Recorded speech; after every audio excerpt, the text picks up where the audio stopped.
મિત્તલબેન પટેલને જ સાંભળશું કે જેણે સરનામા વિનાના માનવીઓને સરનામા આપવાનો પ્રયાસ કર્યો, રોજગારી વિનાના માણસોને રોજગારી આપવાનો પ્રયાસ કર્યો અને એવી સામાજિક નિસ્બત બતાવી કે જેને લીધે આજે આપણે અહીં એમને બોલાવ્યા અને આપણને પણ કંઈક અવનવી વાતો કરી અને સમાજમાં કેવી કેવી વાતો અને કેવા કેવા લોકો વસે છે એ આપણને આજે પીરસશે. શ્રીમતી મિત્તલબેન પટેલ. અને મને આ એવું છે કે પારસભાઈએ જે કીધું ને કે સ્ટેજ ઉપર આ વ્યાખ્યાનમાળામાં જે મહેમાનોને બોલાવે અને પછી એમણે કહ્યું કે અમે 5 જ મિનિટમાં પરિચય આપી અને પછી પૂરું કરી દઈએ ને વક્તા જે છે મુખ્ય મહેમાન કે વક્તા જેને કહીએ એને અમે માઇક આપી દઈએ. પણ આજે એ વધારે બોલ્યા. આમ શિક્ષકનો જીવ છે ને બોલવાનો જીવ, કેમ કે તમને બધાને ભણાવે એટલે બોલવાનું તો સૌથી વધારે એમના પક્ષે જ આવે. એટલે 1.5 વર્ષ સુધી આમ ક્યાંક સાયલેન્ટ રહ્યા છીએ અથવા ઝૂમ પર તમને ભણાવવાની કોશિશ કરી હશે, એટલે બોલવું વ્યાજબી પણ છે અને હંમેશા એવું છે કે શિક્ષક બોલવો જ જોઈએ, હું પોતે દ્રઢપણે માનું છું એમ. અને બીજું, તમે બોલ્યા માત્ર નથી, મારું એવું બહુ દ્રઢપણે, જેમ કે હું આવી અહીંયા એમને ફોન આવ્યો ને એમણે કીધું કે બેન બાળકો સાથે વાત કરવાની છે અને તમે આવશો, તો મેં હા પાડી. કેમ કે બાળકો એટલે હું એવું માનું છું કે તમે નાનકડા ગામમાં બેઠા છો, તમારા શિક્ષકો બહુ સરસ છે કે તમને મુંબઈ લઈ ગયા, તમને દિલ્હી લઈ ગયા અને એ પણ અર્થવાળો પ્રવાસ, એમ અર્થસભર પ્રવાસ એવું કહેવાય ને. નહીં તો શું થાય, ફરવા તો જઈએ તો મુંબઈ જઈએ પછી આપણને એમ થાય કે અમિતાભ બચ્ચન ક્યાં રહે છે હે અને શાહરૂખ ખાનનું ઘર ક્યાં છે, એ જોવા માટે તો બહુ બધા જતા હોય. પણ સૌથી અગત્યની વાત કે ત્યાંના લોકો પાસે શું છે અને આપણી પાસે શું છે અને એ લોકો પાસે શું નથી, એનો જે મુખ્ય વાત જે હતી એ આ છે. ત્યાંના લોકોની વાત કરો કે અમદાવાદમાં રહેતાની વાત કરો કે નડિયાદ કે પછી બરોડામાં રહેતા લોકોની વાત કરીએ તો બહુ જ બધા લોકો આ ગામ અને ગામમાં આ જે શાંતિ છે ને એને મહેસૂસ કરવા, એને ફરીવાર પામવા માટે બધા પ્રયત્નો કરે છે. એટલે જ એ લોકો શું કરે, જ્યારે વેકેશન એમને મળે, વેકેશન એટલે રજાઓ, શનિ રવિ મળે કે દિવાળીની રજા મળે કે કોઈ પણ સમય, ત્યારે એ એવી જગ્યાઓ શોધે જ્યાં આપણે કાયમ રહીએ છીએ. એટલે આપણે તો બહુ જ નસીબદાર છીએ. હું અમદાવાદમાં રહું છું પણ મેં પોતે પણ નક્કી કર્યું છે કે આગળના 4-5 વર્ષમાં તમારા જેવા બહુ જ બધા બાળકોને ભણાવવાની મનમાં ભાવના છે. અને એટલા માટે ભાવના છે કેમ કે હું અને મારા જેવા બહુ જ બધા, ઇનફેક્ટ તમારા શિક્ષકો પણ એવું માને છે કે તમે ખરા અર્થમાં દેશનું ભવિષ્ય, ખાલી અમે બધા બોલતા હોય એવું નહીં, તમે સાચા અર્થમાં દેશનું ભવિષ્ય છો. અને તમારી સાથે મહત્તમ પ્રયત્નો તમને સમજવામાં, તમે શું ઈચ્છો છો, તમારે કેવો દેશ જોઈએ છે, આ બધું સમજવામાં અમે બધા પ્રયત્નો કરીશું ને તો આપણે સાથે મળીને ઉત્તમ ભવિષ્ય બનાવી શકીશું એમ. એટલે મારી પણ બહુ જ બધી એવી ઝંખના છે કે અમદાવાદ છોડીને 4-5 વર્ષમાં હું ગામમાં જતી એવું રહેવા માટે. અને એવું સરસ મજાનું એક ગામ અમે શોધી કાઢ્યું છે અને ત્યાં તમારા જેવા ખૂબ બાળકોને લઈ આવવા છે ને એમની વચ્ચે રહેવું છે ને એમની સાથે જીવવું છે. અને ગામની, કેમ કે તમને બીજો એક પ્રશ્ન છે ને, આપણે બધાને એવું થાય, મારા ત્યાં તમારા જેવા 300 જેટલા બચ્ચાઓ ભણે છે મારી હોસ્ટેલમાં, અને બધાને પૂછું કે ભણીને શું કરવું છે, તો બધા કે દીદી પોલીસ ઇન્સ્પેક્ટર બનવું છે, કલેક્ટર બનવું છે, ડૉક્ટર બનવું છે. તમારા બધાના સપના એવા છે ને? બધાને એવું છે કે મારે આ કરવું છે. તો હું એવું કહું કે કોઈ એવું કહેશે કે મારે તો સરસ મજાનો ખેડૂત બનવું છે, મારે અચ્છામાં અચ્છો પશુપાલક બનવું છે, હા મારે. અને બીજું હું એવું પૂછું કે ભણીને પછી રહેશો ક્યાં, તો બધાને એમ છે કે અમારે તો ગામ નથી રહેવું ભાઈ દીદી, અમે તો અમદાવાદ રહીશું, મુંબઈ જઈશું, સુરત જઈશું, બરોડા જઈશું એમ. તો હું તો એવું કહું છું કે ગામ તો ખાલી થઈ જશે એમ. અને ખાલી તમારે જ રહેવું એવું જરૂરી નથી, જે લોકો શહેરમાં આવીને વસી ગયા છે એને તો પાછું ગામડું જ જોઈએ છે. તો તમે તો નસીબદાર છો, તો શું કામ આપણે છોડવું છે એમ, બરાબર? તો ભણતર કેવું મેળવીએ, કેવું ભણીએ, એવું ભણીએ કે આપણા ગામમાં એ ઉપયોગી બને એમ. અને ગામમાં તમે જે ભણો ને એમાંથી તમે સરસ આર્થિક ઉપાર્જન, એટલે પૈસો તો કમાવવો બહુ જરૂરી છે. મને તમારા આચાર્ય સાહેબે સરસ વાત કરી કે આ કોરોનામાં એમણે કરીને અમારા શિક્ષકોને પણ આ ફરિયાદો છે એમ. શિક્ષકો કરતાં હું તો બાલ દોસ્ત કહું છું, અમારા જે બચ્ચાઓ સાથે, જે બાળકો સાથે એમને ભણાવવાનું, એમને સાચવવાનું કામ કરે છે, બધા બાલ દોસ્ત, એ તમારા મિત્રો છે એમ. એટલે એમણે કીધું કે આ કોરોનામાં લોકડાઉન જેવી પરિસ્થિતિ ઊભી થઈ, નિશાળો બંધ થઈ, એટલે શું કર્યું તો લોકો છે એમણે બાળકોને, કેમ કે તમારા જેવડા 8મા ધોરણના બાળક હોય, 8માંથી લઈને 12મા સુધીના કહીએ તો ખેતરમાં મજૂરી કરી શકે એવા ખરા, તો ખેતરમાં મજૂરી કે બીજા કોઈ કામ માટે એમને મોકલી દીધા. અને મોકલ્યા એટલા માટે કે તમે કમાવીને 100 રૂપિયા જ્યારે પેલો જાતે હાથમાં લઈને આવે તો આપણને મજા પડે, કેમ કે 100 રૂપિયા આવ્યા તો હવે હું શું કરીશ આ 100 રૂપિયામાંથી, તો મને જોતી દરેક ચીજ હું પોતે ખરીદી શકીશ એમ. એટલે પછી ધીરે ધીરે ભણવા તરફ એમનું શું થયું, દુર્લક્ષ, ભણવાનું ઓછું થઈ અને એમને એમ થાય કે હવે મજૂરી કરીએ તો વધારે સારું, કેમ કે 100 રૂપિયા મળે છે, કેમ કે 200 રૂપિયા મળે છે. અને બીજી બાજુ આપણા મા બાપને પણ એવું થયું કે અરે આ તો 200 રૂપિયા કમાઈ લે છે, તો મને ઘરમાં એની રકમ જે છે 200 રૂપિયા કમાય એ મજરે આવે છે, તો ભાઈ મેલને ભણવાની માથાકૂટ, કેમ કે આ ભણીને ક્યારે કમાશે એવું થાય ને. અને ભણવામાં તો હજી તમે 8માં ભણતા હોય તો બીજા હજી તમારે 7-8 વર્ષ 10 વર્ષ બીજા આપવા પડે, ત્યારે તમે કમાતા થાવ. તો હવે તો આપણે તો બધા કેવા છીએ, આંબો વાવીએ ને એટલે કાલ સવારથી જ આપણે આંબા સામે જોવા માંડીએ, કાલ કેરી આવશે, કાલે કેરી આવશે. આપણે બધા તો કેવા ઉતાવળિયું ફળ મળે ને એમાં આપણને મજા પડે. પેલું વાવ્યા પછી ધીરજ જે જોઈએ એ આપણામાં છે નહીં. એટલે તમે તમારા કિસ્સામાં થાય આવું, અમારા હોસ્ટેલમાં ભણતા બાળકો વેકેશન તો નહીં પણ આ કોરોનાના કારણે એમને ઘરે જવાનું થયું અને કમાતા થયા, ત્યાં બધા બાળકોમાં આ પ્રશ્ન આવ્યો છે. અને બધા કમાય એટલે કોઈ નાની પટરી ચાલુ કરી દીધી હોય ચાની, કોઈ નાનકડો ગલ્લો કરીને પેલા પડીકા વેચવા માટે બેસી ગયા હોય. હવે એને ફરીવાર અમારે ભણાવવા એ ઘણું અઘરું પડે છે. પણ હું કહું છું કે ભણજો, તમે ભણશો તો મેં કીધું ને કે સપના જુઓ, તમે કલેક્ટર, એન્જિનિયર, તમારે જે બનવું એના સપના જુઓ, પણ એ ભણતર. અને બીજું એવું છે કે સપના જોયા ને ભલે પૂર્ણ કદાચ ના પણ થાય, જરૂરી નથી કે મેં જે નક્કી કર્યું છે એ વિષય પર હું એવું જ હું બનું એમ, હું મારી વાત પણ કરી છે. પણ તમે સપનું જોશો તો એ દિશામાં તમારું ભણતર છે ને ક્યાંક કામ લાગશે. હું એવું કહું છું કે ભણ્યા પછી ખેતી કરીએ ને, ભણ્યા પછી આપણે ભેંસો રાખીને પશુપાલન પણ કરીએ ને, તો ભણ્યા હશું તો થોડી વધારે સમજણ સાથે આપણે એ કામ કરી શકીશું, આવક સારી મેળવી શકીશું એમ. આપણા ત્યાં તમને જોશો તો ડૉક્ટર, એન્જિનિયર, કલેક્ટર આ બધાને તો એમ એ જે કામ કરે એનું સન્માન મળે, પણ ખેડૂતો પદ્મશ્રી લઈએ, પદ્મશ્રી એટલે બહુ ઊંચું સન્માન આપણા દેશનું. તો ખેડૂત ખેતી કામમાંથી કંઈક સારું ઉપાર્જન કર્યું હોય અને કંઈ નોંધપાત્ર કામ કર્યું હોય તો એને શું મળે, એને પદ્મશ્રી મળે છે. એવી બહેનો છે કે જે લાખો રૂપિયામાં દૂધ ભરાઈને કમાય છે. હું બનાસકાંઠામાં કામ કરું, ડેરી, અમૂલ ડેરી તો આપણે અહીંયા જ છે એમ, એટલે પણ તેમ છતાં ત્યાંની બહેનો તો નંબર 1 આવે છે. અને જમીન નથી એમની પાસે, 2 વીઘા કે 5 વીઘા, એવું થાય કે જમીન હોય તો જ પશુપાલન કરી શકાય, એવી આપણે બધામાં માન્યતા છે.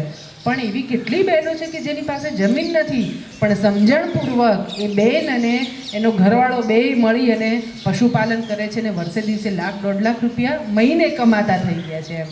તો પછી શું કામ કોઈની ગુલામી કરવી આપણે? આપણી પોતે મહેનત અને ધંધો. હું વિચરતી જાતિ સાથે કામ કરું ને, અમારા લોકોને બધા વિચરતી જાતિ એટલે વાદી, મદારી, સરાણીયા, કાંગસિયા એ બધા સમુદાયો અંદર આવે જે નાનો મોટો પોતાની રીતે વ્યવસાય કરે એમ.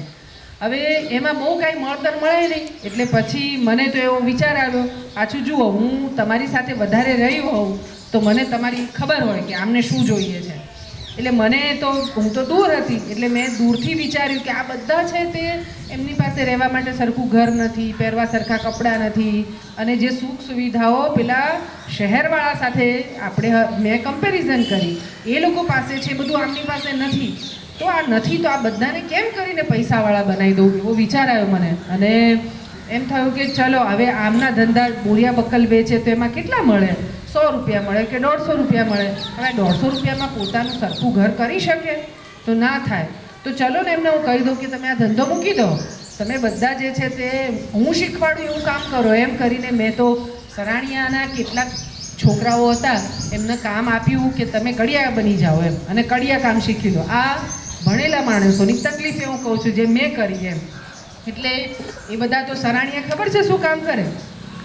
કોઈ જોયે તમારા ગામમાં પેલા છરી ચપ્પુની ધાર કાઢવા માટે આવે છે લોકો, પેલું ખભે સરાણ લઈને બોલતા આવે તો પેલું માઇક રાખે છે, છરી ચક્કુની ધાર કઢાવી હોય તો એવું બોલતા આવે છે, બરાબર? તો એ લોકો એમને મેં કીધું આ તમે 150-200 રૂપિયા તમને આમાં મળે એના કરતાં તમે સરસ કડિયા બની ભણ્યા નહોતા એટલે મને થયું બીજું કંઈ નહીં શીખે, પણ જો કડિયા બની જશો તો તમને સારા કડિયા બનશો તો 500-600 રૂપિયા તમને દિવસના મળશે. આવું નક્કી કરીને મેં તો વસાહત અમારી હોય એમાં કહી દીધું કે ભાઈ તમારે હવે આમાંથી મને 5-7 છોકરાઓ આપો અને એમને અમદાવાદ હું શીખવા માટે મોકલું. બહુ મોટી કંપની છે જે બાંધકામના કામમાં ગુજરાતની ભારતની પણ આખા વિશ્વમાં પ્રસિદ્ધ છે, L&T કંપની. એમાં મેં 6 જણાને મોકલી દીધા. તમારાથી થોડાક મોટા હશે, લગભગ 20-22 વર્ષના 6 છોકરાઓ, અને L&T કંપનીમાં મોકલી દીધા. L&T કંપની તો એમને પાછું સ્ટાઇપન્ડ આપે, પૈસા આપે એમને કામ શીખવાના 2,000 રૂપિયા. એટલે મેં કીધું આ તો તમને બેય નફો, કામ પણ શીખવા મળે છે અને પૈસા પણ મળશે તમને. એટલે બધા ચૂપચાપ હા દીદી તમે કીધું છે ને તો અમે કરી લઈશું એમ. અને હું તો પછી તો આમ ગણવા માંડી કે ક્યારે એમના 3 મહિના પૂરા થાય અને એ લોકો પાછા આવે ડીસામાં અને ફરી પાછા એના કામે આ કડિયા સરાણ મૂકી અને કડિયા કામમાં લાગી જાય. અને પાછું આપણે તો ગણીએ ને કે 600 રૂપિયા રોજના મળવા માંડે તો 3 9 6 કેટલા થાય? હા, તો આટલા બધા પૈસા એને મળશે એવું ગણતરી કરી લીધી. અને 3 મહિના તો પૂરા થઈ ગયા, બધા રહી પણ ગયા, શીખી પણ લીધું અને પછી એ બધા પોતાના ઘરે પાછા જતા રહ્યા. મને હતું કે ઘરે જતા રહ્યા પછી એ લોકો આ કામ શરૂ કરી દેશે. અને મારી ટેવ પણ છે કે કામ શીખવ્યા પછી જેમ બચ્ચાઓ આપણી હોસ્ટેલમાં ભણે પછી પાછા જાય એટલે હું પૂછવા જાઉં કે તમે બધા શું કરો છો અત્યારે, નોકરીએ લાગ્યા, સરખું ભણો છો કે નહીં, એ બધું. એટલે હું પેલા 6 જણાને મળવા ગઈ અને મેં કીધું કે ક્યાં ગયા એ લોકો? એટલે બધાએ કીધું કે એ તો સરાણ લઈને છરી ચપ્પુની ધાર કાઢવા ગયા છે. એટલે મને થયું કે અલા કેટલા બધા પૈસા ખર્ચ્યા, 3 મહિના ત્યાં રહ્યા અને આ બધું હજી છરી ચપ્પુની ધાર કાઢવા માટે. પછી ખબર પડ મેં તો સાંજે એ લોકો પાછા આવે ત્યાં સુધી વાટ જોઈ. આવ્યા, મેં એમને પૂછ્યું કે આવું કેમ કર્યું? એટલે એમણે કીધું કે દીદી અમને એ કામ ફાવતું નથી, અમને નથી ગમતું એ કામ, કેમ કે અમે એ કર્યું નથી. તો પછી મને થયું કે આ હું શીખવું અને કોઈ આવીને કે એમાં કોઈ દિવસ હા એમાં 2-5 રૂપિયાનો ઉમેરો થઈ શકે પણ બાકી એ વાતમાં બહુ માલ નથી એમ. એટલે પછી એમને કીધું કે તો તમને શું ગમે? એટલે એમણે એવું કીધું કે તમે અમને પૈસા આપો એમ. અમારી પાસે પૈસા નથી, તમે 5-10-15 હજારથી મને મદદ કરો અને એમાંથી અમને ગમે ને એવો ધંધો અમે કરીએ. આ કડિયા કામ માટે જઈએ ખરા પણ અમારી માથે સાહેબ બેઠો હોય ને એ અમને નથી ગમતું એમ. હવે વાત તો બહુ સાચી હતી અને સાહેબ નહોતો ગમતો એટલે. અને પછી અમે બધાને વગર વ્યાજે પૈસા આપવાનું શરૂ કર્યું. એ 2-5 જણાથી શરૂ કર્યું, અત્યારે 4,000 લોકોને અમે આવી રીતે પૈસા આપ્યા એમ. તમને બહુ જ નવાઈ લાગશે હું તમને આ વાત કરવા નથી આવી, પણ ભણતરનું જે મહત્ત્વ છે ને, આપણે બધા ભણ્યા પછી અમારી હોસ્ટેલમાં ભણતા બાળકો જે છે એ વાત તમે છો બધા અને એ જ પ્રકારની વ્યવસ્થાઓમાંથી આવો છો. એટલે સપના જે છે ને એ ફક્ત એક જ દિશામાં ના થઈ જાય ને એટલા માટે આ ઉદાહરણ તમને આપ્યું. હવે લોન આપવામાં એક ભાઈનું તમને ઉદાહરણ આપું અને પછી આપણે સામાજિક નિસ્બતની વાત કરીશું. આ પણ સામાજિક નિસ્બત છે. એક ભાઈ છે ચેતનભાઈ કાંગસિયા કરીને, ઘૂંટું કરીને મોરબી પાસે ગામ છે અને ત્યાં એ ભાઈ રહે. એ કામ કરતા હતા ભંગાર ભેગો કરવાનો. આપણા ગામમાં આવે છે ને પેલા લારી લઈને ભંગારના બદલામાં આપણને કેળા આપે કે ફ્રૂટ પણ આપતા હોય ને કેટલાક ભંગાર જોખીને સામે પૈસા આપતા હોય. એ ભાઈ એવી રીતે ભંગાર ભેગો કરવાનું કામ કરતા હતા ચેતનભાઈ. એમની મહિનાની આવક હશે લગભગ 3,500 રૂપિયા કે 4,000 રૂપિયા, આટલી જ આવક એમણે અમે એમના પરિચયમાં આવ્યા પછી અમે એમને કીધું ચેતનભાઈ ધંધો વધારી ના શકાય? તો એમણે કીધું કે બેન ભંગારના ધંધામાં તો શું વધારવાનું હોય એમ. મેં કીધું કેમ ના હોય? અને એમણે કીધું કે વધારી તો શકાય પણ મૂડી નથી મારી પાસે. જો બધો ભંગાર ભેગો કરીને એક વાડો કરું ને એમાં હું ભેગો કરું, એમાંથી એ ભંગારને છૂટો કરીને પછી હું વેચવાનું આયોજન કરું તો મને ઘણા પૈસા મળે. તો મેં કીધું કરો ને, પણ કે મારી પાસે મૂડી નથી. મેં કીધું ચાલો અમે તમને દઈએ. અને અમે એમને વગર વ્યાજે થોડા ઘણા પૈસા આપ્યા એમને. અને તમે જુઓ કે એ પૈસા આપ્યા, સમજણ તો એમનામાં હતી જ તે. અને પેલું હતું કે મારે કોઈની હાથ નીચે કામ નથી કરવું એમ. અને એણે એની ગણતરીઓ કરતા ગયા. મેં એમણે એક લોન લીધી, પૂરી કરી, બીજી લીધી, પૂરી કરી, ત્રીજી લીધી, પૂરી કરી. 4-4.5 વર્ષ જતા રહ્યા. એક દિવસ હું મોરબી થઈને નીકળતી હતી ને ઘૂંટું આવ્યું એટલે અમારા કાર્યકરે કીધું કે બેન ચેતનભાઈનું ગામ આવ્યું. એટલે મેં કીધું ચાલો ને પૂછીએ એમને. એટલે અમે ફોન કર્યો. એ તો બહુ જ રાજી થઈ ગયા, બેન જમવાની વ્યવસ્થા તમે અહીંયા જ જમીને જાઓ, જમવાની વ્યવસ્થા કરી. એટલે અમે એમના ઘેર ગયા તો છાપરામાં રહેતો માણસ એણે સરસ મજાનું આખો બંગલા જેવું ઘર બનાવ્યું હતું. એટલે મને તો પહેલી જ આમ ચોંકી જઈએ ને, 4,500 કમાતો માણસ, છાપરું તો મેં એમનું જોયું હતું એમ, અને 4.5 વર્ષમાં મેં એમને પૂછ્યું કે આ ઘર બાંધ્યું એની કિંમત કેટલી થઈ? તો મને કે બેન 18.5 લાખ થયા હશે. 18.5 લાખ. બીજું મેં એમને પૂછ્યું કે ગાડી એમના ઘર આગળ સરસ મજાની સામાન લઈ જવા ભરવા માટે, અને એમના હાથ નીચે 10-15 છોકરાઓ કામ કરતા હતા. અને એમણે કીધું કે હવે કોઈ પણ કામ મને કોઈ એમ કે તમે ટામેટા ભરવાની લાકડાની પેટી બનાવી આપશો તો હું કહું ખાવું બનાવી દઈશ એમ. તો હું કહું કેવી રીતે કરો છો? કે બેન હવે જ્ઞાન આવી ગયું, કેમ કે પૈસા આવ્યા અને આમાં મહેનત કરીને તો સમજણ આવી ગઈ. અત્યારે તમે એને કહો કે ગ્રીન હાઉસ બનાવવાનું છે તો થઈ જશે. તમે એને કહો કે તમારી આ સ્કૂલને સુંદર બનાવી છે તો એ કંઈ થઈ જશે. એક પણ કામ એવું નથી કે એમ કે હું ના કરી શકું એમ. અને લગભગ આટલા 4-4.5 વર્ષમાં એમની પાસે 1 કરોડ રૂપિયાની મૂડી જે કહી શકાય એ થઈ ગઈ. આ બહુ મોટું ઉદાહરણ મેં તમને આપ્યું. આવા કેટલાય માણસો છે. એટલે અને એ ઘૂંટું છોડીને ક્યાંય ગયા નથી. એ હજી એનો ભંગારનો વાડો ઘૂંટુમાં જ ચાલે છે. એણે ઘર બાંધ્યું તો ઘૂંટુમાં જ બાંધ્યું એમ. ધંધા માટે દુનિયા ફરે, હિંમતનગરે જાય ને એ બરોડાએ આવતા હશે, પણ ગામ તો એણે પકડી રાખ્યું છે. અને એ ગામમાં રહેતા બીજા કેટલા યુવાનોને એમણે કામ પણ આપ્યું. એટલે વ્યવસ્થાઓ ભણ્યા પછી આપણી પાસે એકમાત્ર વિકલ્પ હોય ને એવું ક્યારેય ન વિચારવું. અમારી ત્યાં ભણતા બાળકોમાં આ પ્રશ્ન બહુ જ આવે છે, જકડીને બેસી જાય કે ના દીદી મારે તો આ જ કરવું છે, એ નહીં થાય તો હું કાંઈ જ નહીં કરું, અને રિસાઈ પણ જાય. અમે તો એમના મા બાપ કહેવાય એટલે અમારે કેટલી બધી મહેનત પડે એમને સમજાવવામાં, જેમ અહીંયા તમારા શિક્ષકોને પડતી હશે. એટલે હવે એ સમયમાં તમે આવી ગયા છો કે તમારે નક્કી કરવું પડશે કે તમારે શું કરવું. જેમ મારી વાત કરું તો હું પણ તમારી જેમ નાનકડા ગામમાં જ, સંખલપુર મારું ગામ મહેસાણા પાસેનું, મમ્મી પપ્પા બહુ ભણ્યા નથી, 7 જ ચોપડી ભણ્યા છે 2 જણા એમ. અને મારા પપ્પા તો એમ કહેતા હતા મુખીના દીકરા, ગામના આગેવાનના દીકરા, પણ એમ કે ભણવામાં બધા એમ કે આટલી બધી જમીન છે ને તારે વળી ભણીને શું કરવું છે? તો પપ્પા કે મને ભણવામાં બહુ જોર આવતું હતું. એટલે દાદા જ્યારે ઘરેથી મોકલે એમને નિશાળ તો દફતર સંતાડી અને પછી રખડવાનું એમ, આવું કર્યું એમણે. એટલે 7 જ સુધી ભણ્યા 2 જણા. પણ એમને બંનેને ખબર હતી કે બાળકો મારા ભણવા જોશે એમ. ખેતી છે એ તો સરસ, એમણે કીધું કે મને કોઈ એમની જીવનમાં કોઈ તકલીફ નથી આવી. મેં ફરીવાર હું કહું તો ભણતર સાથે આ બધું જે હું આર્થિક કમાણીની વાત કરું છું એને કાંઈ લેવા દેવા નથી. ચેતનભાઈ 5-6 ચોપડીએ નથી ભણ્યા એમ, બરાબર, પણ એની સમજ બહુ મોટી છે. એટલે અહીં પણ ભણશો તો જે ચીજોમાં ચેતનભાઈને ક્યાંક નડતર ઊભી થતી હશે ને ચીજોમાં એને એ પ્રગતિ એની ઘણી ફાસ્ટ થશે. જેમ અત્યારે ઓનલાઈન બિઝનેસીસ થતા હોય છે ફોન પર ને આ બધું, એ બધામાં બિચારા એમને ઘણું મથવું પડે. એવા કેટલાય માણસો છે કે જે બિઝનેસ દુકાન નાખીને સરસ મજાનું કરે છે એમ. પણ આ એમેઝોન, તમે બધા હજી બહાર નથી નીકળ્યા, પણ બહુ બધી કંપનીઓ એવી આવી ગઈ છે કે જે ઘેર બેઠા આપણને સામાન પહોંચાડે છે. તો એ બધાની સાથે આપણા કરિયાણાની દુકાનવાળાને પણ હરીફાઈ કરવી પડે એવું છે. તો એ હરીફાઈમાં ટકવા માટે આપણે આ ભણતર, આ બિઝનેસ, આ માર્કેટિંગ, આ બધું જ શીખવું પડશે. દુનિયા ક્યાં ચાલી રહી છે એ સમજવું પડશે. બીજું મેં જે કીધું એ પ્રમાણે કે મારા મા બાપે નક્કી કર્યું કે તમારે ભણવાનું છે, પણ જે ગોલ નક્કી નથી હોતો ને આપણે શું કરવું છે.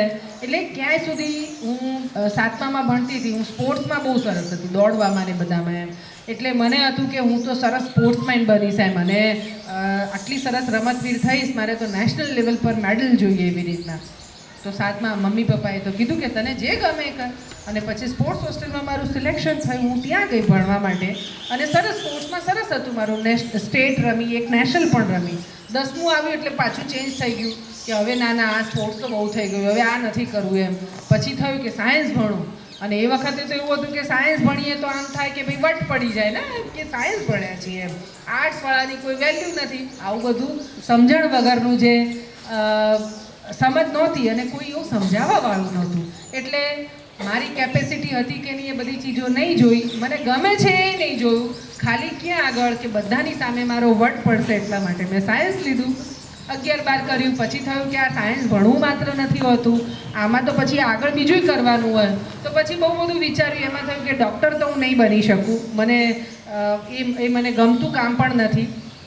બીએસસી તો પાછું મારે નથી કરવું, હું તો એન્જિનિયર બનીશ એમ. હા, પછી પાછા ટકા ના આવ્યા એટલે પછી એન્જિનિયરમાં જઈ ના શકાયું, ડખળ વખળ બીએસસી કર્યું. આ તમે જુઓ કે આપણા બધાના મગજ. અને બીજું, આપણે બધા જ્યાંથી આવીએ છીએ ત્યાં આપણા મા બાપની પણ એટલી સમજ નથી હોતી કે આપણને કે તું બેટા આ કરજે, તું આ કરજે. કદાચ આપણી માટે આપણા શિક્ષકો સૌથી પહેલું માધ્યમ બને છે જે આપણને કહેશે કે તારે આ કરવું જોઈએ એમ.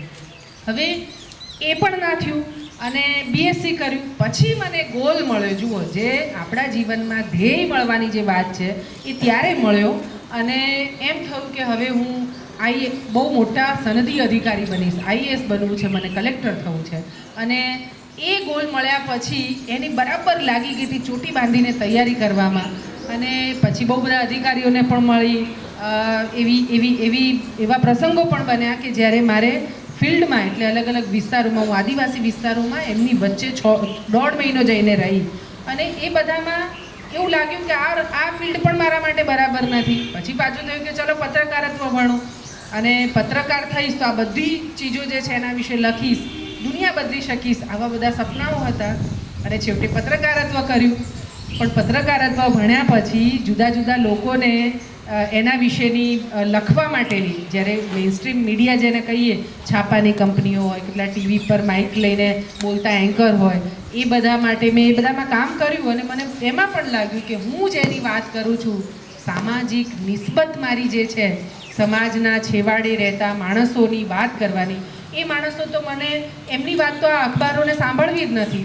તો છેવટે મેં પડતું મૂક્યું કે મારે આ કામ નથી કરવું એમ. અને પછી હું જે આજે તમને બહુ લાંબી ભૂમિકા બાંધી, પણ મને હતું કે તમે બધા બચ્ચાઓ છો અને તમારી સામે મારે કરવું હતું. એટલે એ ભૂમિકા મને આજે જે કામ કરું છું, તમારી સાથે વાત કરું છું, એ ભૂમિકા કરવાનો મને તક મળી એમ. એટલે તમે જ્યારે ભણવાનું શરૂ કરો, બહુ બધું અટવાશે, ઘડીકમાં આ રસ્તે જવાશે ને ઘડીકમાં પેલો રસ્તા તો 10 હોય. મને જેમ ભૂતાલ આવવાનું હતું ત્યારે મેં પૂછ્યું કે આ કયા રસ્તેથી અવાય, તો મને બહુ બધું કન્ફ્યુઝન હતું. કદાચ નડિયાદ થઈને અવાતું હશે આમ, પણ આ તો પછી જોયું કે આ તો બહુ સીધો રસ્તો છે, મારે નડિયાદ જવાની જરૂર નહોતી એમ. આપણા જીવનનું પણ એવું છે, 10 રસ્તા આપણા જીવનને એક લક્ષ્ય સુધી પહોંચાડવા માટેના હશે એમ. એમાં કેટલાક બહુ સારા સીધા અને કેટલાક એવા હશે કે ફટ દઈને પહોંચાડવાવાળા પણ હશે એમ, બરાબર. પણ કદાચ એવું પણ બની શકે કે સંઘર્ષવાળા રસ્તા, સંઘર્ષ વગરના રસ્તા બધું જ હશે, પણ એ બધામાંથી પાર સાચો રસ્તો શોધવો ને, એ આપણી પેલી કહેવાય બુદ્ધિ સાબદી રાખી અને એ આપણે જો વિચારીશું તો આપણે આપણા લક્ષ્ય સુધી ચોક્કસપણે પહોંચી શકવાના છીએ. એક નાનકડી, હવે મારી મુખ્ય વાતની સાથે એક નાનકડી વાર્તાથી તમને શરૂ કરું. ભણ્યા પછી હંમેશા એવું થાય, જે મારી મમ્મી અમને શીખવાડેલું, અમે ગામમાં રહીએ, ઘર આગળ પડતું, તો સાંજે અહીંયા એવું હોતું હશે કે છાશનો વારો કરે ને, એટલે બહુ બધા લોકો ગામમાંથી જેની ઘરે ભેંસો નથી અને છાશ નથી, એ લોકો છાશ માંગવા માટે આવે. એ બા છાશ આપજો, છાશ કરી છે એવું પૂછે. અને મારી મમ્મી પેલી ગોળીમાં વલોણું કર્યું હોય, આખી ગોળી ભરેલી હોય છાશની, એ બધાને એક પવાલી ભરીને અમારી માટે રાખે અને પછી બધાને દેતી જાય. અને એ પાછો સમય હોય, તમે બધા અહીં રહ્યો છો એટલે મને હું માનું છું કે તમને કદાચ આ બધી ચીજો ખબર હશે એમ. પણ 11-12 વાગે ને એટલે પછી બધાની આવવાવાળા માણસોની સંખ્યા ઘટવા માંડે. તેમ છતાંય કોઈક તો આવે જ એમ. અને છાશની પેલી ગોળીનું તળિયું આવી ગયું હોય, અંદર છાશ હવે હોય જ નહીં એમ. એટલે મારી મમ્મી અમારા માટે રાખેલી જે પવાલીમાં છાશ હોય ને, એ પાછી ગોળીમાં નાખે, અંદર થોડું 5-6 લોટા પાછું પાણી નાખે અને પછી વળી પાછું પેલા અમને આપશે. એટલે અમે તો બહુ જ નાના હતા, એટલે અમે એમ કહેતા કે અમારે કેમ પાતળી છાશ ખાવાની, છાશનો વારો તો આપણે જ કર્યો છે, ભેંસ આપણી, દહીં આપણું, બધું જ આપણું, તોય અમારે પાતળી છાશ કેમ, પેલાને તમે છાશ આપવા માંગો છો એટલે ખાવાની. ત્યારે એ એમ કહેતા કે એ આપણી જવાબદારી છે એમ. અને તને એવું છે કે તને તો કાલ જાડી છાશ મળવાની છે, પણ એના ઘરમાં એ છાશ અને રોટલાથી જ એનું જીવન ચાલવાનું છે. એટલે અને બીજું કે આપણી પાસે જે છે ને એમાંથી વહેંચીએ ને તો સુખ મળે એમ. એને તું એકલો, એ મને ખબર છે, વાટકી તો વાટકી એ છાશ આપે, છેવટે કંઈ ના હોય તો અમારી માટે ના બચે, પણ એ ભેગું કરીને દહીં તો દે જ એમ. આટલું છેલ્લે વહેંચતી હોય એમ. અને એ મને એમ કે તું જે માણસને આપણે આપીએ છીએ ને એના મોઢા પરની ખુશી જોએ. અને એવી વાત છે કે હું 12 વાગે આવું છું એટલે મેં કદાચ આખા ગામમાં છાશ મેળવવા માટે પ્રયત્ન કર્યો છે અને મને છાશ નથી મળી અને હું એક આશા સાથે અહીંયા ઊભી રહું છું અને મને એક વાટકી છાશ મળે છે કેમ કે 12 વાગે એટલે બપોરનો ટાઈમ થઈ ગયો જમવાનો. તો કેટલો રાજીપો હોય એના મોઢા ઉપર, એ ખુશ થઈને મારા આમ આભારનો ને થેન્ક યુનો શબ્દ તો હવે આવ્યો, એ વખત નહોતો એમ, પણ એ સરસ હસે અને મારી મમ્મીને આમ એનાથી જ એક આખું જે કહેવાય ને કમ્યુનિકેશન, આપણે એકબીજાના ભાવ સમજવાની વાત છે એમાં સમજી જવાય એમ. આ નિસ્બત જે છે એ કદાચ એ નાનપણમાં મારી માએ આ બીજ રોપ્યું ને એના કારણે કદાચ મારામાં એ ઊભી થઈ હશે એવું મારું માનવું છે.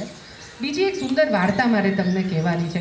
લિયો ટોલ્સ્ટોયની એ વાર્તા છે અને તમે બધાએ ચોપડીઓ અહીંયા હશે જ, તે ના હોત તો મને કહેજો, હું મોકલી આપીશ તમને. પણ એ બહુ ટચુકડી વાર્તાઓ છે. એમાં એક સુંદર વાર્તા છે. 2 મિત્રો છે અને ગામમાં રહેતા હોય છે. એક તો અમીર છે અને બીજો છે ગરીબ છે. અને અમીર પાસે બહુ જ બધું ધન દોલત તો પુષ્કળ છે એની પાસે, એના છોકરાઓ, સુખ બધું જ છે. અને પેલો ગરીબ છે ને મધપૂળા, એના ઘરની આગળ કેટલાક ઝાડ અને એમાં એ મધપૂળા ઉછેર કરે અને એમાંથી એ મધ જે બને એ વેચી અને પોતાનું જીવન, એને બાલ બચ્ચાઓને બધા, પણ એ પણ સુખી છે એની રીતે. બંને સારા મિત્રો. પૈસાની રીતે કોઈ દિવસ મિત્રતામાં એ ન જોવાય કે ભાઈ આ અમીર છે એટલે હું એની દોસ્તી કરું, ના ગરીબ છે એટલે હું એની દોસ્તી ના કરું. આ ચીજો જે છે તે મને એવું લાગવું છે કે એ સ્વાર્થ સાથેની મૈત્રી એ જીવનમાં, અને એ આપણે માણસ તરીકે આપણે ના કરી શકીએ, બરાબર? આપણી માટે તમામ વ્યક્તિ સમાન છે. એટલે બંને સરસ મિત્રો હતા. બંને જણા ગામમાં રોજ બેસે. ઉંમર થઈ ગઈ, દીકરાઓ પરણી ગયા એટલે એમણે નક્કી કર્યું કે હવે આપણે હજ પડવા માટે જઈએ. આપણામાં જેમ 4 ધામની યાત્રા, હિન્દુમાં જેમ 4 ધામની યાત્રાનું મહત્ત્વ છે, આપણે જીવનના એક તબક્કે પહોંચીએ, વૃદ્ધાવસ્થા આવે એટલે એમ થાય કે 4 ધામની યાત્રા કરી દીધી હોય તો આપણું બધું જ આ જીવનમાં મેળવેલું બધું સુખ આવી ગયું એમ. એવી રીતે એમનામાં હજનું મહત્ત્વ છે. મક્કા મદીના હજ પડવા માટે જાય એટલે એમણે કીધું કે આપણે હજ પડવા માટે જઈએ. એટલે બંને જણાએ કીધું કે બરાબર છે, તો હવે હજ પડવા જઈએ તો એ વખતે તો પગપાળા હજ પડવા માટે ગામથી ચાલીને જવાનું હતું. તો કે એ જઈએ તો ઘરમાં બધી વ્યવસ્થાઓ કરતી કરીને જઈએ. આપણે મમ્મી બહારગામ કે આપણે મામાના ઘેર જઈએ મમ્મી સાથે, તો એ લોકોએ ઘરનું બધું વેપલો પાઠ હરખો કરીને જાય ને, ઘરે જે હોય એને કે ભાઈ બધું તમે સરસ રીતે ચલાવજો એવી રીતના. તો એ વ્યવસ્થાઓ એમણે છોકરાઓને બધું ખેતીમાં કેમ સંભાળવું એ બધી વ્યવસ્થાઓ એમણે ગોઠવી દીધી. હવે બંને જણા પોતાના પાસે થોડા ઘણા પૈસા લીધા, કેમ કે ખાસી લાંબી મુસાફરી હતા, કદાચ 2-3 મહિના સુધી એમને લાગે એટલે ખાવા પીવા માટે જરૂરી સામાન બાંધ્યો, પૈસા લીધા અને એ પ્રમાણે બંને ચાલતા શરૂ કર્યું જવાનું. એ ચાલતા રસ્તામાં રોકાય, જમવાનું ક્યાંકથી ખરીદવું પડે તો લે, એ પ્રમાણે બંનેની યાત્રા ચાલતી હતી. એક ગામમાં એ પહોંચ્યા. પાણીની એમને બહુ તરસ લાગી એમ. એટલે એક જે પેલો ગરીબ મિત્ર જે હતો એનું નામ જીલીન, એ જીલીનને પાણીની બહુ જ તરસ લાગી એટલે એણે એના મિત્રને કીધું કે મને બહુ પાણીની તરસ લાગી છે ને મારું જે થર્મસ છે એમાં પાણી ખતમ થઈ ગયું છે. હું અહીંયા એક દૂર સામે એમને રસ્તેથી જ્યાં ચાલતા હતા ત્યાં એક દૂર ઘર દેખાવ્યું એમને, તો એ ઘરમાં જઈને હું પાણી ભરીને આવું. એટલે પહેલાં એ કીધું કે સારું, તું પાણી ભરીને મને પહોંચી જજે એમ, હું જરા ચાલવામાં ધીમો છું, હું ચાલુ જ છું એમ, હું રોકાતો નથી એમ. એટલે આણે કીધું કે સારું. હવે જીલીને ઘરે પાણી ભરવા માટે જાય છે. એ ઘરને ખખડાવે છે અને એને કહે છે કે કોઈ છે, મારે પાણી જોઈએ છે. અંદરથી કોઈ જવાબ જ નથી આવતો. એટલે એણે જોયું કે આ ઘરને તો તાળું નથી માર્યું, દરવાજો જરા ખુલ્લો પણ છે, તો આવું મૂકીને કોણ જાય એમ, શું તકલીફ છે? ફરીવાર એણે બૂમ પાડી પણ કોઈએ ખોલ્યું નહીં એમ. એટલે પછી એને થયું કે કંઈક અઘટિત તો નથી થયું, લાવને તપાસ કરું. એટલે એણે દરવાજો હડસેલ્યો અને અંદર ગયો એટલે એણે જોયું કે ઓહ, એક પુરુષ છે, 2-3 બહેનો છે, એ બધા જમીન ઉપર આમ આડા પડ્યા છે, જાણે કણસતા હતા. એ મોટેથી બોલી પણ નહોતા શકતા. જીલીન અવાજ કરતો તો એમને સંભળાતો હતો, પણ બોલી શકે એટલી શુદ્ધબુદ્ધ એમનામાં નહોતી, અથવા શુદ્ધબુદ્ધ હતી પણ ભૂખના માર્યા, ભૂખ્યા હતા, એમને કેટલાય દિવસોથી ખાધું નહોતું, એટલે મોટેથી બોલીને નથી કે અમે પાણી નહીં આપી શકીએ એવું કહી નહોતા શકતા એમ. એ જીલીન ત્યાં ગયો ને એણે બધાને જોયું તો એણે જોયું બધા જીવે છે, આંખો ખોલીને એની સામે જુએ પણ છે, પણ કોઈ વાત નથી કરી શકતું એમ. એટલે પછી એને તરત જ લાગ્યું કે આ કોઈ બીમાર માણસ નથી. એને ચારેયને તપાસ્યા તો એને ખ્યાલ આવ્યો કે એટલે બીમાર નથી, પણ એમણે ખાધું નથી. એટલે ફટાફટ દોડતો બાજુના ઘરમાં ગયો, પાણી લઈને સૌથી પહેલાં પાણી એને આપ્યું. એની પાસે જે ખાવાનું હતું એ ખાવાનું લઈને એણે બધાને ખવડાવ્યું. ધીરે ધીરે પેલા લોકોના પેટમાં ખાવા ગયું એટલે અમી આવ્યા અને એ લોકોએ પછી એણે પૂછ્યું શું થયું, એટલે એણે કીધું કે અમારી દુર્દશા ખરાબ થઈ ગઈ છે, અમારી પાસે ખાવા માટે એક રૂપિયો પણ નથી એમ, અને અમે હવે મરી જઈશું એમ, કેમ કે અમારી પાસે કશું જ નથી. એટલે કે કોઈ તમને પડોશી કે કોઈએ કાંઈ ના આપ્યું, ગામમાંથી કોઈએ કાંઈ ના આપ્યું. એટલે એમણે કીધું કે બધાએ આપ્યું પણ હવે માંગવા પણ અમને શરમ આવે છે, કેમ કે અમારું બધું જ વેચાઈ ગયું છે. એટલે જીલીને કીધું કે ઠીક છે, આપણે કંઈક સરખું થાય માટેનો પ્રયત્ન કરીએ. એટલે એણે પોતાની પાસેના પૈસાની ગણતરી કરી અને એણે કીધું તમારી પાસે શું છે, એટલે કે મારી પાસે નાનકડું ખેતર છે પણ મારી પાસે ખેતર પર ખેતી કરવા માટે સાધનની સગવડ નથી, એટલે ઘોડો કે બળદની સગવડ નથી. જીલીને તરત પોતાની પૈસા જે હતા એ પૈસામાંથી એને જરૂરી ઘોડો લઈ આપ્યો, થોડું અનાજ જે છે એ ઘરમાં ભરાવી દીધું. એ લોકો સાજા અને તંદુરસ્ત થાય એ માટે એ રહ્યો ત્યાં રહીને એમની માટે મહેનત કરવા માંડ્યો. પેલી હજ છે એ ભૂલાઈ ગઈ. એનો પેલો જે પૈસાદાર મિત્ર જે આગળ હજ માટે આગળ વધે જ જતો તો એ જોતો હતો કે આ કેમ હજી સુધી ના આવ્યો, પણ એને થયું કે આવી જશે, હું તો ભાગું. એટલે એમ કરતાં કરતાં એ તો જ્યાં મક્કા પહોંચી ગયો, હજના સ્થળ પર પહોંચી ગયો. મનમાં એને સખત રોષ હતો કે આણે મને દગો દીધો, એ મારા કરતાં કદાચ પહેલાં જ આવી ગયો હશે, એને મારાથી હરીફાઈ જ કરવી હતી, આવું બધું એમ. અને એમ કરતાં કરતાં એ ત્યાં મક્કા પહોંચી ગયો. આ બાજુ પેલો જીલીન છે એ આખા પરિવારને બેઠા કરવા માટે મથી રહ્યો હતો. એ બધાને એણે પરિવાર સરસ મજાની ખેતી કરી, પાક સરસ આવ્યો, એના બધા જ એ ઘર આખું સમૃદ્ધ થયું. એટલે એણે એની પાસેના કેટલા પૈસા બચ્યા એ એણે જોયું તો એની પાસે હવે એક પણ રૂપિયો બચ્યો નહોતો. એ પાછો પોતાના ઘેર જઈ શકે એવી પરિસ્થિતિ બાકી બચી હતી. એમ છેવટે એણે નક્કી કર્યું કે હવે હજ મક્કા તો પહોંચાય એવું હતું નહીં, એટલે એ ત્યાંથી પોતાના ઘરે પાછો ગયો. પેલો જે પૈસાદાર માણસ જે ત્યાં પહોંચી ગયો હતો એ હજી એ વિચારમાં હતો કે ક્યાં છે પેલો, એના મનમાં ભાવો ખોટા આવી રહ્યા હતા. ત્યાં એ એકદમ કાબાનો પથ્થર કહે છે જ્યાં આગળ એ લોકો પોતાની ઇબાદત કરતા હોય છે, એ ત્યાં પહોંચે છે ને એકદમ એણે જોયું કે પેલો જીલીન છે એ ત્યાં સામે જ છે. હવે પેલાને થયું કે આ તો મારી સાથે ચીટિંગ કરી આ માણસે, મારા કરતાં પહેલો આવીને છેક ત્યાં ભગવાનની નજીક પહોંચી જઈને ઇબાદત કરી રહ્યો છે, એણે મને પણ સાથે ના લીધો. અને આ દરમિયાન વચ્ચે જીલીનના પેલા જે પૈસાદાર માણસ હતો એના બધા પૈસા પણ કોઈ ચોરી ગયું રસ્તામાંથી, એની સાથે કોઈ કે ચીટિંગ કર્યું ને બધું પણ થયું. એટલો બધો કાળઝાળ એને મનમાં થઈ રહ્યો હતું ને એમ કરતો કરતો એ મક્કાથી ઘેર પાછો આવ્યો એમ. અને તમે જુઓ કે જીલીન તો ગયો નહોતો, તેમ છતાં એના દર્શન એને ત્યાં આગળ થયા કે એ માણસ ત્યાં ભગવાનના દર્શન કરી રહ્યો છે એવી રીતના. અને એ જ્યારે પાછો આવે છે ગામમાં અને એ જુએ છે કે જીલીન તો અહીંયા વહેલા પહોંચી ગયો છે, એટલે એ તો સીધો એના ઘેર ઝઘડવા માટે જાય છે અને કહે છે કે તારે મારી સાથે દગો કરવાનો હતો, તારે તો હું તારી સાથે કોઈ દિવસ આવે જ નહીં, તું મારા કરતાં એક તો વહેલા ત્યાં પહોંચી ગયો, તે દર્શન પણ મારી પહેલાં કરી લીધા, તું વહેલા ઘરે પણ પાછો આવી ગયો. એટલો બધો દુઃખી. એટલે જીલીને કીધું કે હું તો ત્યાં પહોંચ્યો જ નથી એમ. એટલે એકદમ પેલો અવાક થઈ ગયો કે એવું કેવી રીતે થાય, મેં તને ત્યાં ભગવાન સામે જોયો છે. એટલે એણે કીધું, એણે પછી આખી ઘટના કહી કે મને તો એવું લાગ્યું કે ગરીબ માણસો જે હતા, જે તકલીફમાં હતા, એને મદદ કરવી એ મારી પહેલી ફરજ છે એવું મને લાગ્યું. એટલે મેં મારા બધા જ પૈસા ત્યાં ખર્ચી દીધા, મારી પાસે રૂપિયો પણ નહોતો કે હું મક્કા પહોંચી શકું, એટલે હું ત્યાંથી પછી ઘરે પાછો આવી ગયો. પેલો એકદમ અવાક થઈ ગયો કે આ શું કર્યું યાર.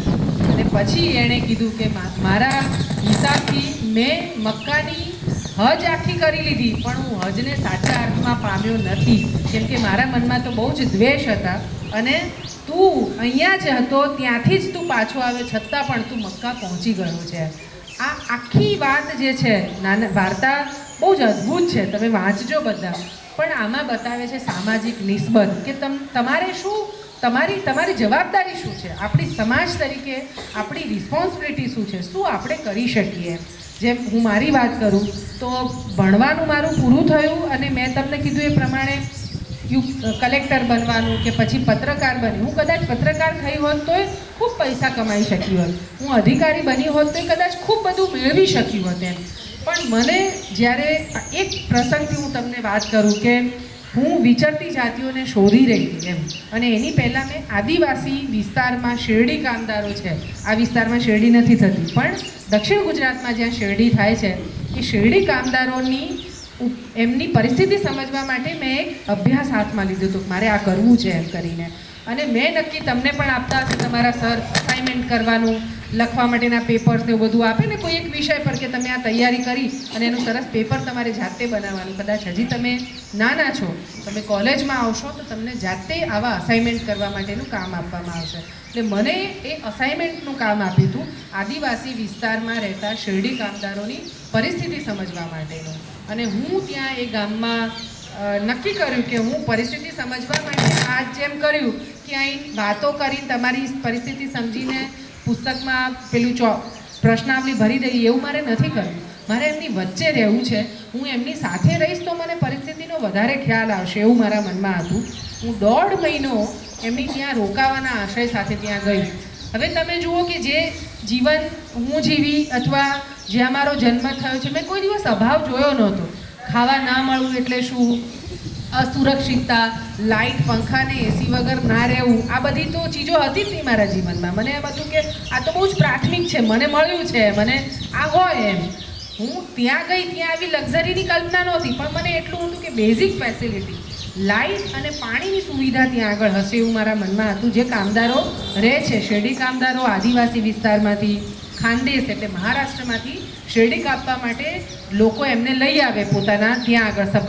મોટાભાગે સુગર ફેક્ટરીના સભાસદો હોય એ એમને લઈ આવતા હોય. એટલે મને હતું કે એમના પડાવો એટલે એમના છાપરાઓ એક સાથે 100, 150, 200 મજૂરો ત્યાં આગળ રહેતા હોય કામદારો એમના પરિવાર સાથે એમ. એટલે મને હતું કે ત્યાં લાઇટે હશે ને પાણી હશે તો આટલું મને મળી જશે અને ઓઢવા પાથરવાનું પણ એ લોકો મને આપશે, તો મારે આ ચીજો લઈને જવાની જરૂર નથી. એમની મહેમાન થઈશ એવું હતું મને. અને પછી એમની વચ્ચે રહીશ, એ લોકો કહેશે બધું લખીશ, આવા બધા. અને વાંચવાનું મને ખૂબ ગમે. અને એટલે બહુ જ બધા પુસ્તકો લઈને ગઈ કે સમય મળશે તો હું ખૂબ વાંચીશ એવું કરીને. હવે હું જે ગામમાં પહેલો પડાવ હતો તડકેશ્વરની કીમ ચોકડીની નજીક એક ગામ હતું, ત્યાં આગળ એ ગામમાં હું પહોંચી, તડકેશ્વરની નજીકનું એક ગામ. અને એ ગામથી લગભગ 2 કિલોમીટર દૂર આ શેરડી કામદારોનો પડાવ. હું જ્યારે મારી સાથે ત્યાં એક સામાજિક સંસ્થા કામ કરે એનો કાર્યકર હતો, અમે બંને જણા એ પડાવ તરફ ચાલતા 2-2.5 કિલોમીટર દૂર અમે પહોંચ્યા ત્યાં આગળ. અને એણે મને કીધું કે પહેલો દેખાય ને એ શેરડી કામદારોનો પડાવ. અને લગભગ મેં 500 મીટર દૂરથી જોયું તો તમે જોતા હશો શહેરમાં જાઓ ત્યારે વાદળી કલરના પ્લાસ્ટિક નાખીને બધા કામદારો રહેતા હોય ને, જેમાં આટલે હાઈટ પણ ના હોય, જમીનથી આટલી હાઈટ, તમે ઊભા પણ એની અંદર ના રહી શકો એવો આખો પડાવ. એટલે અને મેં જોયું કે ત્યાં કે લાઇટ વાઇટ તો કંઈ દેખાતી નહોતી, પાણીની તો કોઈ ફેસિલિટીનો ક્વેશ્ચન જ નહોતો થતો. ત્યાં આગળ ખેતર હતું, એને સાફ કરીને લોકો ત્યાં આગળ રહેતા હતા. હવે જોઈને જ નક્કી કર્યું કંઈ તો રહી નહીં શકાય એમ. પણ હવે એવું થયું કે હું આવી છું તો ચાલને બધી માહિતી તો મેળવી લઉં એમની પાસેથી, અને માહિતી મેળવીને હું પાછી સુરત જતી રહીશ એમ. અને હું ત્યાં પહોંચી, એમને લાવવાનું ને એમને એક જૂટ પર બાંધી રાખવાનું જે કામ કરે તે મુકાદમ કોન્ટ્રાક્ટર જે હોય એ એમને બધાને ત્યાં આગળ લઈ આવીને એની જવાબદારી હોય, બધાને વેતન આપવાનું, એમની વાતો સાંભળવાની, તકલીફો સાંભળવાનું. તો મુકાદમ પાસે ગઈ અને મેં મુકાદમને કહ્યું કે હું આવી રીતે પત્રકારત્વ ભણી રહી છું અને મારે આમની ઉપર અભ્યાસ કરવાનો છે, મને કેટલીક માહિતી જોઈએ છે. મુકાદમને એવું થયું કે આ તો બેન પત્રકાર છે અને અહીંથી કંઈક માહિતી લઈ જશે તો, એટલે એણે મને માહિતી આપવાની ના પાડી દીધી. એણે કીધું કે અહીંથી જતી રહે, અમારે અહીંયા બધું જ બરાબર છે ને અમારે કોઈ માહિતી તને આપવી જ નથી. હવે તમે વિચારો કે કેટલી બધી મહેનત કરીને હું ત્યાં, અને નવેમ્બર મહિનો હતો 2004નો, પુષ્કળ ઠંડી. અને મને થયું કે હવેથી મેં બહુ પ્રયત્ન કર્યા પણ એને માહિતી આપવાની ના જ પાડી. મેં ફાઇનલી નક્કી કર્યું કે ચલો હવે સુરત તરફ પાછા, મારે આ રીતે કામ નથી કરવું એમ. હજી હું આ વિચારતી હતી, ત્યાં જે કામદાર એના બહુ જ નાના બાળકને, લગભગ 6-7-8 મહિનાનું બાળક હશે, એને લઈને પાછો રડતો આવતો તો એને ખૂબ લોહી નીકળી રહ્યું હતું, એને ખૂબ કાંટા વાગ્યા હતા, એના બાળકને બી બહુ કાંટા વાગેલા, અને રડતો જાય ને આદિવાસી ભાષામાં કંઈ બોલતો જાય. એટલે મને સમજાયું ને કે આ શું થઈ રહ્યું છે એમ, અને આખું ટોળું વળી ગયું. એટલે મારી સાથે જે ભાઈ હતો એણે મને કીધું કે આ ને એની પત્ની બંને ખેતરમાંથી પાછા આવતા હતા કામ કરીને, રસ્તામાં કોઈ બાઇકવાળા 2 જણા આવ્યા અને એની પત્નીને ઉપાડીને લઈ ગયા એમ. અને આણે વિરોધ કર્યો એટલે આને માર્યો. બાળક એની પત્નીની કેડમાં હશે તે પેલા લોકોએ એને ઉપાડીને ઝાડીમાં નાખી દીધું, એટલે એને આટલા કાંટા વાગેલા છે. હવે આ સાંભળ્યું એટલે એકદમ ડરી ગઈ ને. મને કોઈ દિવસ, છોકરી છું હું, આટલી ચીજોને લઈને સંભાળવું પડે ને. તમને તમારા મમ્મી પપ્પા કહેતા હશે રાત પડી ગઈ છે, બહાર ના નીકળ, ઘરમાં રહેવાનું, હા સવારે આવી રીતના ના જવાય, એકલા ના જવાય. મને મારી મમ્મીએ કોઈ દિવસ નથી કીધું કે તારે એકલા ના જવાય, રાત પડી ગઈ છે, આવું કોઈ દિવસ નથી કીધું. અને કદાચ એણે નથી કીધું ને એનું પરિણામ છે કે હું આજે અહીંયા બેસીને જે કામ કરું છું ને હું કરી શકી છું. હું શેરડી કામદારો સાથે આ રહેવા જવાનો નિશ્ચય કર્યો, એમાં મેં ખાલી ફોન કરીને એટલું જ કીધું હતું કે મેં આવું કામ કરવાનું સ્વીકાર્યું છે અને હું 1.5 મહિના માટે જાઉં છું. એણે મને એટલું જ કીધું હતું કે સાચવજે, બસ આટલું. હવે એ તો મા બાપ કહે જ આપણને. એણે મને એ પણ નથી પૂછ્યું કે ક્યાં રહેવાનું છે, શું કરવાનું છે, એવું બધું નહીં પૂછવા પાછળનું કારણ એને મારી ચિંતા નથી એવું નહીં, પણ મા બાપે કેવા મા બાપ બનીએ એમ. મારી માએ મને બહુ નાની હતી ત્યારે એક શીખ, હું 7મા ધોરણમાં ભણતી હતી અને હોસ્ટેલમાં ભણવા માટે ગઈ, એના વગર 1 મિનિટ રહી ના શકું. એણે મને હતું કે હું નહીં જ રહી શકું હોસ્ટેલમાં, તારી વગર તો કેમનું ફાવે મને. એટલે એણે મને એવું કીધું હતું કે તું મારી સાથે હઈશ ને અહીંયા તો બધું જ છે, સેફટી છે, સિક્યોરિટી છે, તને જોઈએ બધું જ મળી જશે, પણ તું મને મૂકીને બહાર નીકળીશ ને તો તને જુદી દુનિયાનો પરિચય થશે ને તને ખબર પડ તારે રહેવાનું ને જીવવાનું એમની વચ્ચે જ છે એમ. મારી સાથે મારું પલ્લું પકડીને તો 5-10 વર્ષ જીવી શકવાની છો, એટલે તું જા, એવું એણે મને કહ્યું અને મેં હા પાડી. એ પછી એણે એક બહુ જ અગત્યની વાત મને એવું કરી કે તું હવે જ્યાં જવાની છો હોસ્ટેલમાં ભણવા માટે, 7મામાં જ ભણતી હતી, તમારા કરતાં પણ નાની હતી ત્યારે, એણે કીધું કે તું ત્યાં ભાવનગર, મારા ગામથી એ વખત તો આઈ થિંક લગભગ 10-12 કલાક લાગતા હતા ભાવનગર પહોંચવામાં અને આવવા જવામાં. એણે એક વાત મને કરેલી કે તું ત્યાં જાય છે ને તો તું એકલી છો, તારી સાથે અથવા તારે કોઈ પણ કામ કરવું હશે તો બધા નિર્ણયો લેવા માટે તું સ્વતંત્ર હોઈશ. કોઈની સુવિધા નહોતી અત્યારે છે એવી કે તરત જ ફોન કરીને પૂછી લઈએ. એણે કીધું કે તું મને પૂછવા માટે કોઈ મુસીબત આવી અથવા તારે મને કંઈક પૂછવું હશે તો પૂછવાનો જવાબ આપવામાં અઠવાડિયું નીકળી જવાનું છે. એટલે હવે તું જે પણ નિર્ણયો કરે એ પૂરી બુદ્ધિ સાથે મન સાબદું રાખીને નિર્ણય લેવાના છે. અને બીજું અગત્યની વાત કે તું કોઈ પણ નિર્ણય કરીશ અને એ નિર્ણયમાં તને સફળતા મળશે તો એની ભાગીદાર હું ને આપણો આખો પરિવાર થઈશું. એમ નિષ્ફળતામાં સાથે ઊભા રહીશું પણ ભાગીદાર હું નહીં બનું. એ માટે તું જ જવાબદાર હોઈશ, એટલે બુદ્ધિપૂર્વક તું નિર્ણયો લેજે જે પણ કરે એમ. આ એની શીખ મારા જીવનમાં અને છેક સુધી આજે પણ હું એ ચીજને બરાબર માનું કે હા, મારી નિષ્ફળતા કે મેં કરેલા ખોટા કાર્યો માટે હું જ જવાબદાર હોઈશ. એમાં હું કોઈને બ્લેમ ના કરી શકું. હું ફેલ થઈ તો હું કહું કે હવે પેપર જ બહુ અઘરું હતું, સાહેબે કંઈ ભણાયું જ નહીં અને એના કારણે હું આ થયું એમ. એવું મને કોઈ દિવસ એણે કીધું કે એ કોઈ દિવસ નહીં કરતી. તો સૌથી સરળ રસ્તો છે અને એના લીધે મને આટલી બધી ફ્રીડમ મળી એમ. અને એ ફ્રીડમને મેં એન્જોય કરી પણ પૂરી જવાબદારી સાથે. હું કહું છું કે નાગરિક તરીકે આપણને બહુ બધી સરકાર સામે ફરિયાદો પણ હોય ને કે ભાઈ રોડ નથી બનાવતા, રોજગારી નથી મળતી, આ નથી થતું. તો એ ફરજોની સાથે સાથે આપણી જવાબદારી પણ છે. આપણે જવાબદારી યાદ નથી રાખતા, ફરજો આપણને બધી યાદ રહે છે. સો એટલે મને એ ફ્રીડમ હતી એટલે હું આદિવાસી વિસ્તારમાં જઈ શકી એમ. હવે વાત એ છે કે જે પેલો કામદારને એની પત્ની બંને જણા ત્યાં એની પત્નીને ઉપાડી ગયા અને કામદારને આ બધી ચર્ચા ચાલતી હતી. એટલે પછી મને પહેલી વખતે એક છોકરી તરીકે ડર લાગવાની વાત આવે ને મને પહેલી વખતે મારા જીવનમાં ડર લાગ્યો. મને કોઈ દિવસ ડર, હું રાત્રે 2 વાગે બી મારા ઘરે પહોંચું, મને કોઈ દિવસ એ ડર નહોતો લાગતો, પણ પહેલી વખતે ડર લાગ્યો કેમ કે એ કામદાર આવ્યો ને એના લગભગ 20-25 મિનિટ પહેલાં જ હું ત્યાં આવી હતી. મને એમ થયું કે આ ઘટના મારી સાથે પણ ઘટી શકી હોત એમ. પેલા બાઇકવાળા આવીને મને પણ લઈ જઈ શક્યા હોત એમ. અને બીજું કે પેલા કામદારના હાથમાં તો શેરડી કાપવા માટેનું સાધન એને કોઈ તો હતું એમ. અને છતાં એ પોતાનું રક્ષણ ના કરી શક્યા તો મારી પાસે તો કંઈ જ નહોતું એમ. હું મારી જાતને કેવી રીતે બચાવી શકી હોત એમ.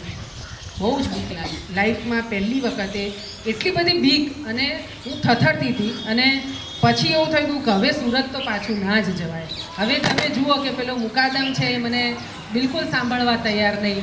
એ મને હવે રહેવું એ ત્યાં જ પડવાનું હતું, એ જ છાપરાઓમાં જે મેં નકાર્યું હતું મારે અહીંયા તો હું ના રહી શકું એમ. હવે ત્યાં જ રહેવાનું હતું. હું ફરી પેલા મુકાદમ પાસે ગઈ. મેં એને કીધું આજની રાત મને અહીં રોકાવા દે, કેમ કે લગભગ 6 વાગ્યાનો સમય થયો હતો, અંધારું થઈ ગયું હતું.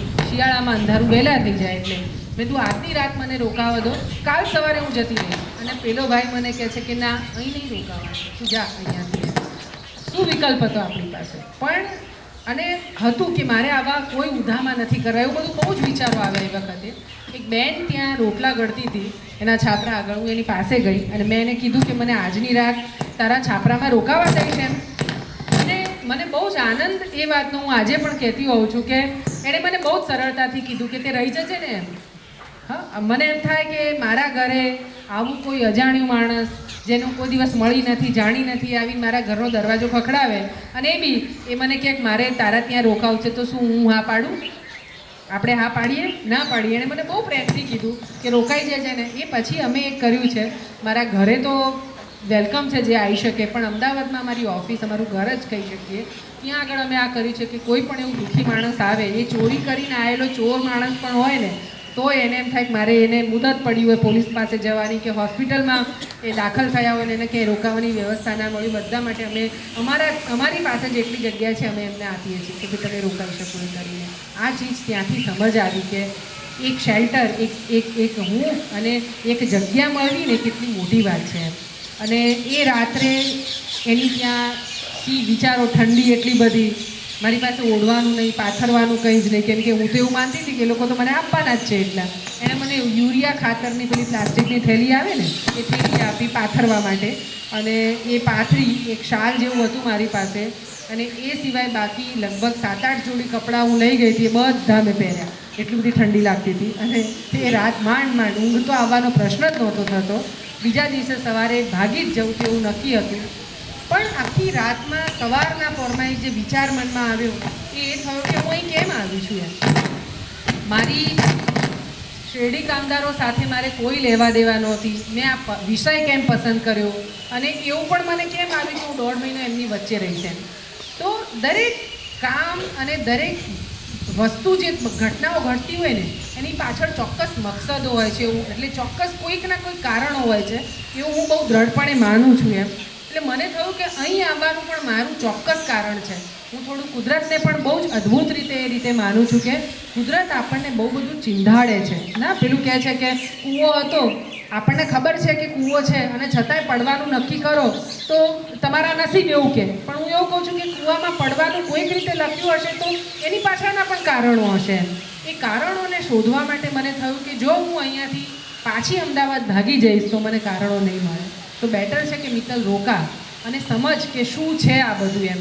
અને એ પછી એ 1.5 મહિનો હું એમની વચ્ચે, એટલે એ એક જ પડાવની પણ અલગ અલગ ખૂબ બધા પડાવોમાં રોકાઈ. તમને માનવામાં નહીં આવે પણ મેં ભીખ માંગીને ખાવાનું પણ ખાધું છે કે મેં 3 દિવસથી ખાધું નથી, મને ખાવા આપો એવી કરીને. કેમ કે એ બધા વિસ્તારોમાં લોજ નથી હોતી જમવા માટેની. બહુ તો નાના ગલ્લાઓ પર પાર્લેના બિસ્કિટ અને પેલા ભૂંગળા પીળા કલરના હોય ને એ મળે.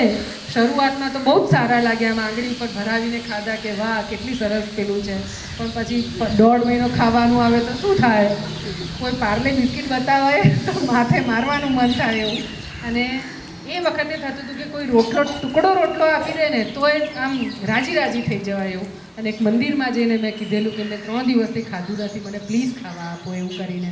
અને આ બધું તમને બહુ આમ રમૂજ પણ આવે, હું પણ બહુ રમૂજથી વાત કરું છું, પણ આ બધાની પાછળ હું એવું કહું છું કે આજે કોઈ પણ વ્યક્તિ, દુઃખી માણસ જેને આપણે કહી શકીએ ને, કે કોઈ વ્યક્તિ આવીને મને કહે છે કે બેન મારી પાસે પૈસા નથી, હું બહુ તકલીફમાં છું, બીમાર છું ને મારા ઘરમાં સારવાર માટે પૈસા નથી, આ બધી ચીજોને હું સમજી શકું છું. કેમ કે કદાચ એ 1.5 મહિનાએ મને મારી આખી મને લાઈફ સમજાવી દીધી. હું એવું કહેતી હોઉં છું કે મુંબઈમાં તમે અમિતાભ બચ્ચન જ્યાં રહે છે ને એ વિસ્તારમાં જાઓ તો હું એવું કહું છું કે એ ઇન્ડિયા છે. તમે દિલ્હી ગયા તો તમે આખો જે પોલિટિશિયન્સ જ્યાં રહે છે અથવા પૈસાદાર માણસો રહે છે એ વિસ્તાર ઇન્ડિયા છે, પણ ભારત તો ધારાવીમાં રહે છે મુંબઈની. બરાબર, એ ભારતને હું સાચા અર્થમાં આ શેરડી કામદારોના પડાવોમાં હું ગઈ અને મેં જે જોયું ને ત્યાં મને એ અનુભવ થયો. અને ખૂબ બધા અનુભવ છે, જે જ અનુભવોની વાત મેં મારા પુસ્તકમાં પણ કરી છે. તમને વાંચવું ગમે તો તમે ખાસ વાંચજો. એક ચેપ્ટર તમને બહુ ના સમજાય તો એક ચેપ્ટર વાંચજો, પણ એમાં જીવનની વરવી કડવી જે કહી શકાય ને વાસ્તવિકતા છે જે આપણી આસપાસમાં થઈ રહી છે. અને એ બધું થયા પછી મને એમ લાગ્યું કે મારી સામાજિક નિસ્બત શું છે, મારે શું કરવું જોઈએ. અને જવાબ મને જે મળ્યો તે મને એ થયું કે મારે આ પ્રકારના સામાજિક કામો જેમાં કોઈના જીવનમાં હું પ્રકાશ પાથરવામાં એક નાનકડું પેલું કે ને કીડીના પગ જેટલું પણ જો હું કરી શકું તો એ મારા જીવનની ધન્યતા હશે એવું મેં માન્યું. અને મને સૌથી વધારે આનંદ પણ એ જ કામમાં આવતો હતો. મેં બહુ બધી જગ્યાએ કામ અલગ અલગ જગ્યાઓ ઉપર કરવા માટે પ્રયત્નો પણ કર્યા, પણ એમાં મને સેટિસ્ફેક્શન જે કહેવાય ને, જેમાં આપણને પોતાને આત્મસંતોષ થાય, એ આત્મસંતોષ મને એમાં ન લાગ્યો. અને એ પછી વિચરતી જાતિઓનું આખું કામ પસંદ કર્યું. અને એવા માણસો જેની પાસે પોતાનું સરનામું નહીં, ગામે ગામ લબાચા લઈને ફરે અને પોલીસ આવીને ગમે ત્યારે હેરાન કરે. તમે છાપરાઓ અહીંયા નાખ્યા છે એટલે આજુબાજુના વિસ્તારોમાં ક્યાંય પણ ચોરી થાય તો સૌથી પહેલાં પોલીસ એની ત્યાં પહોંચી જાય અને ચોરી કરી છે એવું પૂછે નહીં મને. પણ અને બીજું, મેં ચોરી કરી પણ નથી તોય એવા કેટલાક સમાજો છે કે દૂરથી પોલીસની શું કોઈ પણ ગાડી એના દંગા તરફ આવતી જુએ તો જેટલા પણ પુરુષો હોય એના દંગાના એ બધા જ ભાગી જાય, કોઈ ઊભું જ ના રહે ત્યાં આગળ. અને એટલા માટે કે એમણે મને કીધેલું કે બેન, એ મને પૂછતા નથી કે તે ચોરી કરી છે કે નહીં, એ આવી અને સીધા મારવાનું કરે અને જેટલા પણ પુરુષ દેખાય એને પકડીને લઈ જાય એમ. અને બીજું કે પાછળ કોઈ, ખાસ કરીને ડફેર સમાજમાં આ ઘટના વારે ઘડીએ જોવા મળે. અને ડફેરમાં અને એમાં એવું થાય કે હું કહું કે તમે ઊભા કેમ નથી રહેતા, સામનો કેમ નથી કરતા? એટલે એમની એ કહે છે કે અમારી મંત્રાવટી મેલી એમ, અમારી છાપત સમાજમાં ચોર તરીકેની, એટલે કોઈ અમને સ્વીકારે નહીં એમ. અને પોલીસ તો એવું માને જ એમ. અને પકડીને કોઈક, ધારો કે મને પકડીને હું હાથમાં આવી ગઈ, મને પકડીને લઈ ગઈ પોલીસ, પછી મારા પરિવારમાંથી કોઈ મને પૂછવા પણ ના આવે કે ભાઈ કેમ એને લે, કેમ કે બીજાને બીક એ લાગે કે અમે જઈશું તો અમને પણ બેસાડી દેશે તો, એટલે પેલો માણસ પાછો આવશે કે નહીં એ કાંઈ ખબર ના પડે. એટલી બધી તકલીફો. આ બધું જ્યારે ઇવન મતદાર કાર્ડ, આપણી બધા, તમે તો નિશાળમાં ભણો છો એટલે તમારી પાસે તો હજી તમે નાના છો એટલે મતદાર કાર્ડ તમારી પાસે ના આવે, પણ તમે તમારી ઓળખ શું, તો હવે સરકારે આધાર કાર્ડ કર્યું, પણ આધાર કાર્ડ નહોતા ત્યારે રેશન કાર્ડમાં આપણું એક નામ આવે, આપણું પંચાયતમાં નામ નોંધાય જન્મ થયા એટલે જન્મ તારીખ, અને તમે નિશાળમાં આવો એટલે તમારા નિશાળમાં નામ દાખલ થાય અને અહીંથી બહાર નીકળો એટલે તમને સ્કૂલ લિવિંગ સર્ટિફિકેટ મળે, શાળા છોડ્યાનું પ્રમાણપત્ર. આ તમારી પાસે, તમે 18 વર્ષના નથી થયા તો એક પુરાવા છે. આ બધા એવા હતા કે જેની પાસે કોઈ જ પુરાવા નહીં, ગામે ગામ ફરે, એની પાસે ઓળખના કોઈ જ આધારો નહીં. અને મને બહુ જ એક મતદાર કાર્ડ માટેની ઝુંબેશ, મને થયું કે આ દેશના નાગરિક તરીકેની ઓળખ તો એમને મળવી જ જોઈએ. અને ઓળખ એટલે મતદાર કાર્ડ. તમે જુઓ કે જે સમાજ માટે હું કામ કરું એની વસ્તી નાની નથી. આપણા ગુજરાતમાં લગભગ 40 થી 50 લાખની એમની વસ્તી છે અને આપણા આખા ભારતની કુલ વસ્તીના 10 થી 12% લોકો છે. આટલી મોટી વસ્તી એમની, અને એમની પાસે આ બધી ચીજો નહીં. અમે સૌથી પહેલું કામ કર્યું એમને મતદાર કાર્ડ મળે એ માટેનું. અને મતદાર કાર્ડ મળે એવું કામ કે આ આવે ને આપણી બુદ્ધિ વાપરવાની. સરકાર જે છે અથવા કાયદા કોણ બનાવે? તમે ભણો સરસ મજાનું, તમારા શિક્ષણમાં આ બદલાવ આવે, તે બદલાવ, એ બધું કોણ કરે? અધિકારી કરે. એની પહેલાં આપણા નેતાઓ જે છે એ કાયદા બનાવે. હું બહુ બધા પોલિટિશિયનને મળી અને એમને કીધું કે આ વિચરતી જાતિઓની હાલત છે, પણ બધા ગયા બહુ તમને બી આ બધી વાત કરું તો તમારી મોઢા પરથી ખબર પડે, કરુણા આપણે, કેમ કે માણસ છે એટલે કરુણા તો તરત જ જાગે આપણને, પણ કરુણા પછીનું જે કામ છે એ મહત્ત્વનું છે, જે આપણે ના દાખવીએ. ના, આપણી આસપાસમાં કોઈ ગરીબ માણસ આવ્યો, તકલીફમાં છે, એની અથવા આપણે બસમાં મુસાફરી કરતા હોય અને કોઈ 50 કે 80 વર્ષનો માણસ બસમાં પકડીને ઊભો હોય ને હું મારી ખુરશીમાં સીટમાં બરાબર બેસી હોઉં, તો એ કરુણા અહીંયા સાંભળ્યા પૂરતી જ થઈ અને અમલી નથી બનાવી. આપણે આપણી જગ્યા ખાલી કરીને એને બેસવા માટે આપીએ તો એ કરુણા જે છે એ તમે સાચા અર્થમાં તમારા જીવનમાં પણ ઉતારીએ. આવું મતદાર કાર્ડ માટે થાય નહીં એમ. અને મને હતું કે જ્યાં સુધી આ સમુદાયના લોકો મતદાતા નહીં થાય ત્યાં સુધી એમનો અવાજ જે છે એ સત્તાકાને પહોંચવાનો નથી, એમની માટે કોઈ પોલિસી પણ નથી બનવાની. એટલે એની માટે અમે ખૂબ કામ કર્યું. અને તમને જાણીને નવાઈ, એક જ પ્રસંગ હું તમને ખાલી કહું, પછી મારી વાત ઝડપથી સમિંગમ કરીશ. મતદાર કાર્ડ માટે અમે, અને પુરાવા નહોતા. આપણે મતદાર કાર્ડ માટે અરજી કરીએ તો તમારે ક્યાંકનો પુરાવો તો જોડવો પડે ને. તમે જ્યારે મતદાર કાર્ડ માટે અરજી કરશો ને તો તમારી શાળા છોડ્યાનું પ્રમાણપત્ર એની અંદર જોડવાનું થશે. પણ હવે જે કોઈ દિવસ નિશાળમાં જ નથી ગયો એવા માણસે મતદાર કાર્ડ, જેની પાસે ઓળખનો કોઈ પુરાવો જ નથી એમ, આપણે કહીએ કે આ મિત્તલ તો એ મિત્તલ, પણ તમે એને કોઈ કાગળિયું બતાવે તો કાંઈ જ નહીં. એવા માણસે મતદાર કાર્ડ કેવી રીતે અપાવવું? બહુ મોટી ચેલેન્જ હતી. પણ અમે એ કામ પાર પાડ્યું, સરકારને જગાડીને કામ થઈ શક્યું એમ. એક નાનકડી વાત, જ્યારે આ મતદાર કાર્ડ એક દિશા અને જે પણ વસાહતોમાં એ વખતે હું ફરું ને અને હું પૂછું કે તમને શું જોઈએ છે લોકોને, તો બધા મને એમ કહેતા હતા કે બેન ફોટોવાળું કેડ અમને મળી જાય ને તો અમારું બધું કામ થઈ ગયું એમ. એટલે મને ત્યારે થતું હતું કે આ ફોટોવાળા કેડનું મહત્ત્વ કેમ એટલું બધું છે. પણ કેટલાય પ્રસંગો જોયા કે પોલીસ મિત્તલને શીતલ સમજીને ઉપાડીને લઈ જાય અને હું સાબિત જ ના કરી શકું, પેલો રાડો પાડીને કહે કે ભાઈ હું મિત્તલ છું, હું શીતલ નથી એમ. પણ મારી પાસે પુરાવો જ ના હોય, હું કેવી રીતે સાબિત કરું કે હું શીતલ છું એમ. એટલા માટે એ ફોટોવાળા કેડનું મહત્ત્વ એમને હતું. એક વસાહતમાં અમે બહુ મહેનત કરીને ફોટોવાળું કાર્ડ એટલે મતદાર કાર્ડ બધાને મળ્યા ડીસાની વસાહતમાં. એ આ સરાડિયાની મેં તમને શરૂઆતમાં વાત કરી એ લોકોને. એટલે મેં ફોન કર્યો એમને કે તમને કાર્ડ મળી ગયા, તમને કેવો રાજીપો છે. એટલે એમણે કીધું કે બેન અમે તો ચાલતા જૂના રણુજા જઈએ છીએ, ત્યાંથી 300 કિલોમીટર થાય. મેં કીધું કેમ? તો કે અમે માનતા માની હતી કે જે દાડે અમને ફોટોવાળું કેડ મળશે ને દિશા અમે ચાલતા રણુજા જશું. મારા જીવનમાં મેં પહેલી વખતે એવું સાંભળ્યું કે કોઈ આવી પણ માનતા રાખી શકે. બાકી તો ધન દોલત માટે માંગીએ, આપણે બધા પરીક્ષા માટે માનીએ કે 10માં પાસ કરી દેજે, આટલા ટકા લાવજે તો કિલો પેંડા ચડાવીશું. પણ મતદાર કાર્ડ માટે કોઈ માનતા માને? આવા સરનામા વગરના માનવીઓને સરનામું અપાવવાનું કામ અમે કર્યું. અને તમે જુઓ કે એક વ્યક્તિ ઈચ્છે તો શું થઈ શકે. એ વખતનો શરૂઆતના નિર્ધારમાં કદાચ હું એક હતી, મારી સાથે કેટલાક લોકો જોડાયેલા એ લોકો હતા. કશું જ નહોતું સમજાતું, બધું જ ધૂંધળું હતું. મને એમ હતું કે આ કેવી રીતે પાર પડશે એવું લાગતું હતું. આ નહીં થઈ શકે એવું અશક્ય કામ લાગતું હતું. અને પણ લાગ્યા રહેવું, આપણે બધા જલ્દી હાથ ધરી જઈએ કોઈ પણ કામમાં. સફળતા આપણને ઈચ્છિત સમયમાં, મેં કીધું ને આંબો વાવીએ તો કાલ કેરી નહીં મળે ને તો થાકી જઈશું કે અરે આ તો નથી થતું, ભાઈ મૂકી દે ને. અમે નહીં મૂક્યું. ફ્રસ્ટ્રેશનના દુઃખના હજારો કારણ હતા, આ કામ મૂકી દેવાના હજારો કારણ હતા, પણ લાગ્યા રહ્યા કંઈક તો થશે, સારું થશે. અને પરિણામ છેક 2019માં 2017માં વિધાનસભાની આપણી ચૂંટણી થઈ ત્યારે અમે પહેલી વખતે અવાજ કર્યો કે ભાઈ તમે અમારી વાત, દરેક રાજકીય પાર્ટીઓ હોય ને જ્યારે ચૂંટણી આવે એની પહેલાં ચૂંટણી ઢંઢેરો બહાર પાડે અને એમાં કહે કે અમે જીતીને આવીશું તો આ કામ કરીશું, એવું એ વચન આપે, લેખિતમાં આપે. એટલે અમે એમને કીધું કે તમે લેખિતમાં ચૂંટણી ઢંઢેરામાં અમારી વાત લ્યો, તમે જીતીને આવશો તો શું કરવાના છો એમ. અને બંને રાજકીય પાર્ટીઓ આપણી ગુજરાતની મોટી, એ બંને પાર્ટીઓ એમને ચૂંટણી ઢંઢેરામાં આ વાતને લેવી પડી. એ લેવી એટલા માટે પડી કેમ કે આ બધા મતદાતા થયા અને અમે મતગણતરી કરીને એમણે બતાવી કે એક તાલુકામાં 30,000 વોટ છે, એક તાલુકામાં 35,000 વોટ છે. એટલે એમને લાગ્યું કે આ કરવું પડશે.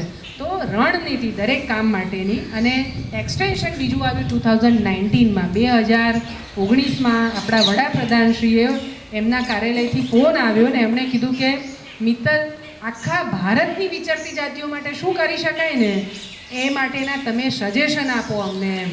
ખાલી ગુજરાત માત્ર નહીં. તમે જુઓ કે 2005માં કામ શરૂ કર્યું 6માં, ત્યારે તો બધું જ ધૂંધળું હતું, મને કાંઈ જ સમજાતું નહોતું કે શું થવાનું છે. અને 2019માં ભારત સરકાર કહે છે કે આખા દેશની વિચરતી જાતિ માટે શું કરી શકાય એના સજેશન આપો. મેં 30 પાનાના સજેશન અમે કરીને એમને આપ્યા અને એના આધાર ઉપર એમણે ત્યાં આગળ વેલફેર બોર્ડ એક આખો નવો વિભાગ એમણે બનાવ્યો અને પહેલી વખત આ સમુદાયને સરકારી સ્તર પર એક સરનામું મળવાનું કહેવાય એ ત્યાં થઈ શક્યું એમ. અને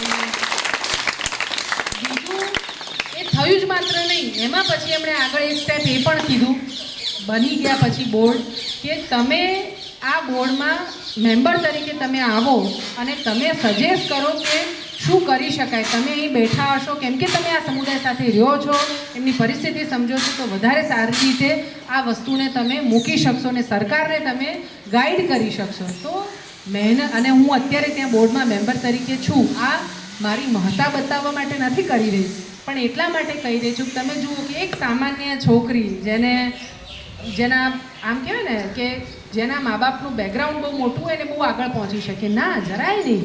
પણ મહેનત મેં કરેલી એ મહેનતના કારણે આજે એ સ્તર પર પણ પહોંચી શકાયું. સંસ્થાગત રીતે જેટલા કામો થઈ શકે એ પણ એટલા બધા અદ્ભુત, મેં એ કામોની વાત તમને નથી કરી પણ ખૂબ બધું કામ કરી શકી.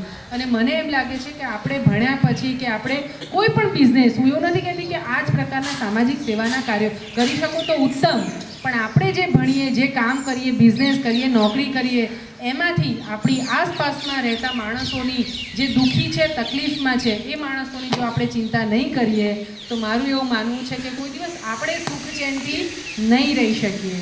હા, જેમ હું અમદાવાદની બહુ સારી સોસાયટીમાં રહું છું, અમારી બાજુમાં ઝૂંપડપટ્ટી બને ને એટલે અમારી આસપાસના વિસ્તારના લોકો બધા એકદમ કોર્પોરેશનમાં જઈને ફરિયાદ કરે કે આ લોકો અમારે ઝૂંપડપટ્ટી બની ગઈ છે ને એને હટાવી દો ને આ બધું.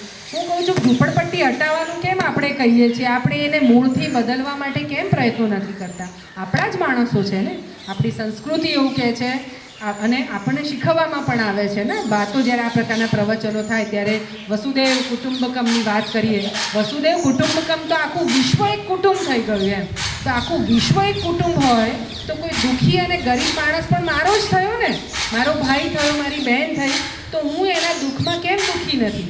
અને એવું નથી કહેતી કે આપણું બધું પૂરું કરીને આપણે એને મદદ કરવા માટે જઈએ, પણ કોઈ એક વ્યક્તિને પણ આપણે મદદ કરી શકીએ તો મારે મને એવું છે કે બહુ જ મોટી મદદ એક વ્યક્તિ એક પરિવારની જવાબદારી લઈ શકે ને તો આ દેશની અને આ વિશ્વની કાયાપલટ આપણે બધા મળીને કરી શકીએ. આ મારે મન જે સામાજિક નિસ્બતના પર્સપેક્ટિવથી જે સામાજિક કામો માટે મને લાગ્યું કે મારે મથવું જોઈએ એ હું મથીને મારી સાથે ખૂબ બધા લોકો છે એ પણ મથી રહ્યા છે. ક્યાંક આવી ચીજો જો આપણા જીવનમાં અપનાવી શકીએ તો મને એમ છે કે પેલું કહેવાય ને કે જીવનમાં સત્કાર્યો કરવાની વાત તો તમારા ઘરમાં નાના હોય ને ત્યારથી, એટલે અનાજ નાખવાનું કરીએ આપણે, પક્ષીઓને ચણ નાખવાનું, તો એવું કે પુણ્યનું કામ છે, કરવું પડે.